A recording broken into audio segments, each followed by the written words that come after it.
Alright, this is Why Do I Cam here, and in this video I'm going to be starting up my little series of videos on my straight light collection. And in this video I'm going to be showing you one of my Sylvania B2224 straight lights. I chose this one because it's in the best condition. So these lights, they were commonly used in Australia. Well, the B2224, production started on them in 1989 and continued all the way through until 2005. I had a very long production run. Just a few years ago, there used to be hundreds of thousands of these things just everywhere on all the minor roads, and also used for floodlighting on buildings, everything from schools to factories and all of that. These lights, they used to be the workhorse of all of our residential streets and whatnot. Now with all the LEDs coming in, they're slowly being replaced, and the LEDs are never going to outlast these good old things. Mercury vapor. One of the best light sources ever made.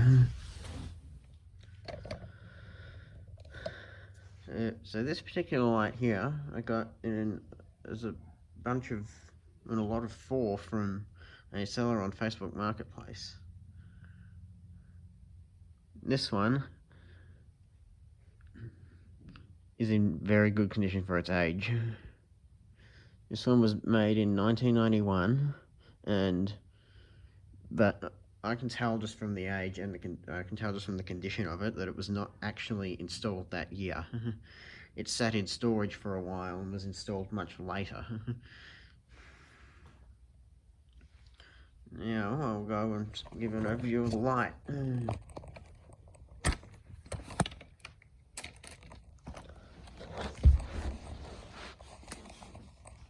Here's the light.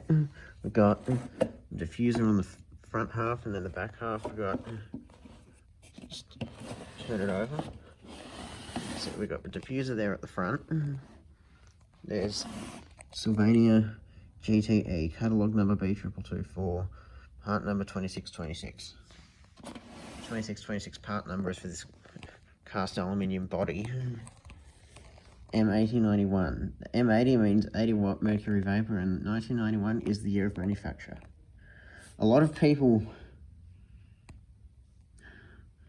actually get that year marking there. They think that's the year the light was installed, but it's actually not. It's actually the year the light was made. It's a common misconception. There's a photocell socket. And here's the photocell that it takes. This is a D2 photocell. It looks like a fluorescent starter, except it's got an extra pin in the middle and a little notch. This particular one here is actually a Cellcon branded photocell.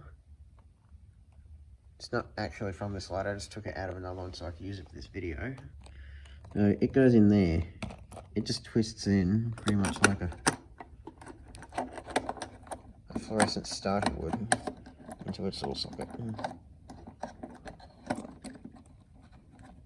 there, it's in.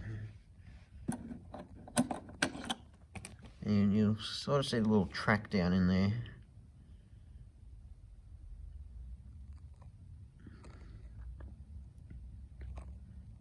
You see how it's got the 2 holes that look similar to what's in the fluorescent starter sockets? Except one of them has an extra piece coming off it.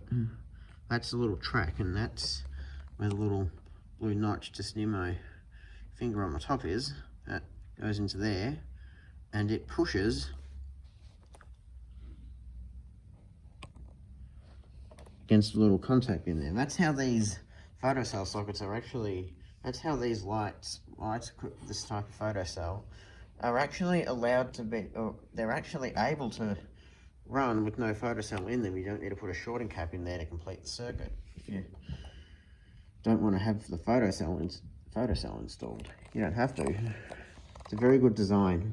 It was developed in the 1960s and it's actually still in use today, although it's nowhere near as common as what it used to be. With NEMA twist lock photocells, it started to take over everything. The Mark I Sylvania Street LEDs, they were some of the last like modern fixtures to use the D2 photocell. We get back to the light. So to get to the globe, what you do is you just, with the bulb, you just undo the thumb screw on the front, like this. It'll come out, and then turn the diffuser, and it opens up. This one here. Ooh, a bit stiff because I haven't actually unscrewed this before. I believe this lamp is original. For those of you who don't know, lamp is actually the correct term for these. Sylvania, 80 watt, Germany, L119, HSL-BW-80W. AKA just a very glorified way of saying 80 watt mercury vapor light bulb. And looking in there, arc tubers, looks nice and white. Hasn't had much use on it, although the base tells a different story. There's the E27 or E27 or medium if you're in the US, lamp holder / screw base socket. This just screws in. A bit squeaky because yeah. Here's a diffuser, just a big plastic bucket. It's got a little retention wire which can be removed if needed. You can see down in there, I don't know how I can see it, you can see there's a little circle down there, just to the left of where the rod is, or the retention cable is. That's actually the date stamp. 89, 90 and 91. And that date stamp somewhere would say September 1991 if I was to look at it. So, yeah. So that's inside where the lamp or bulb goes, or light globe if you're an Aussie. Now, to get to the control gear, which is inside, what you do is you undo this screw here up at the back, and then just loosen one on the front. You don't have to remove that front one all the way.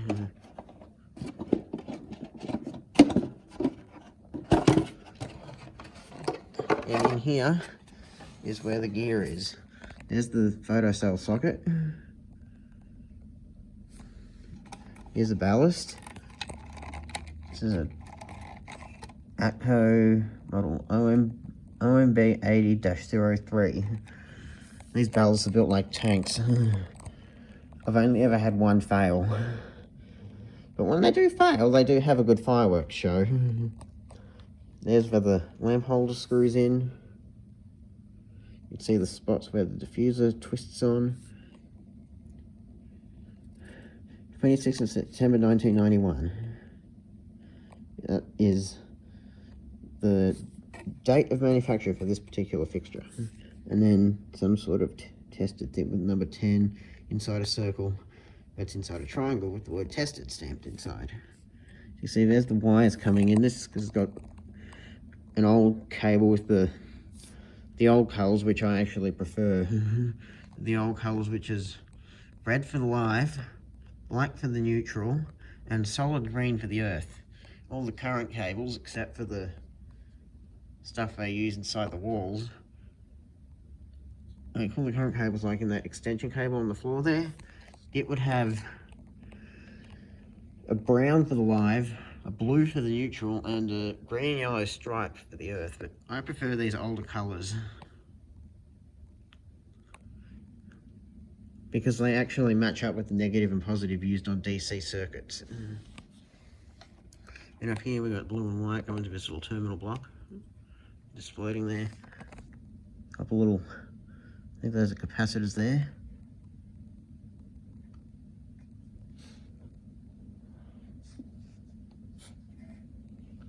Yeah,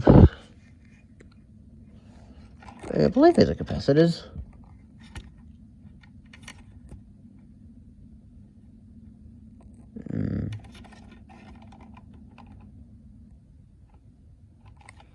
Not sure exactly what they are.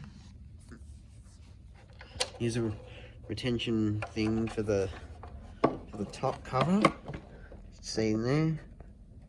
This is the cover. Side we just have the Sylvania GTE stamp. The newer ones only have Sylvania. They drop the GTE logo. Catalogue number V2224 and part number 2600. That's the part number for the top part. So the ballast, what that does is, if you were to run the light with no ballast, it will just keep on drawing, and it will just keep on drawing electricity until it explodes. Ballast prevents that from happening.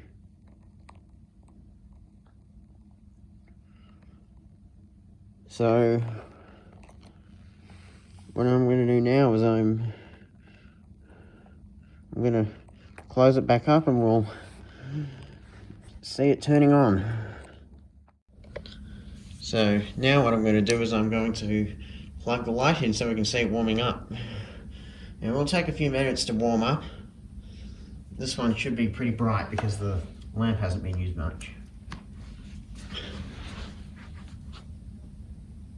So majority of mercury vapor lamps, they start out with the pinkish colour. So the camera's making it look more of a washed out purple, but in person it's pink.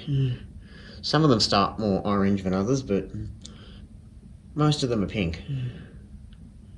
It warms up and it'll slowly start to turn blue.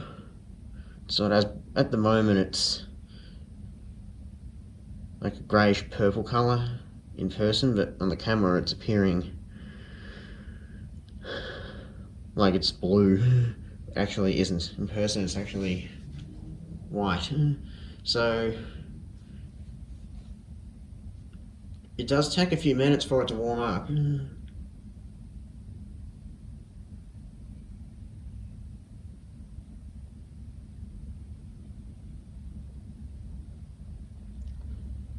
Yeah, maybe we'll just skip ahead now because all it's going to do is just turn more white.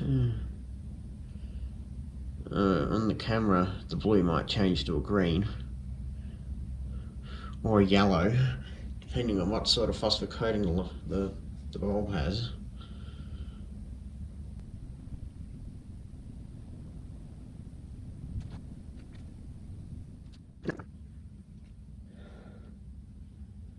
So now we're pretty much at full brightness.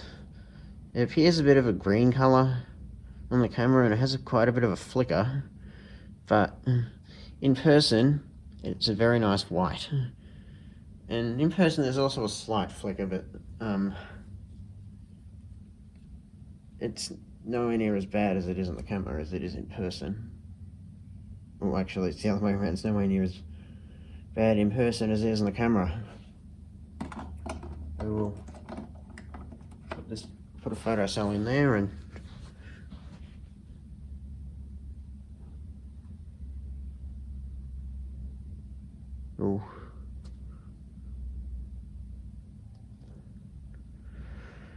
keep doing its thing for a bit, and then photo cell will go click and the light will turn off.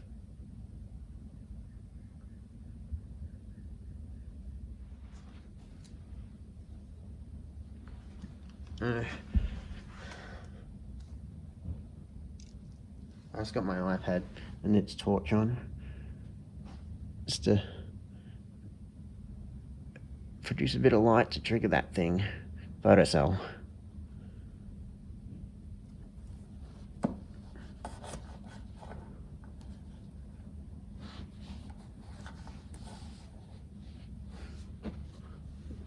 Yeah, so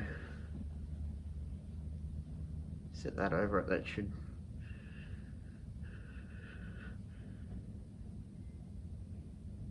when they actually receive the light, they sometimes take a few minutes to actually trip, and there it goes.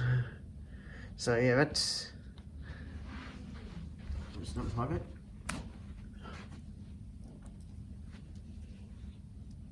Yeah, so that's my one of my Sylvania B2224 street lights. One of my favourites.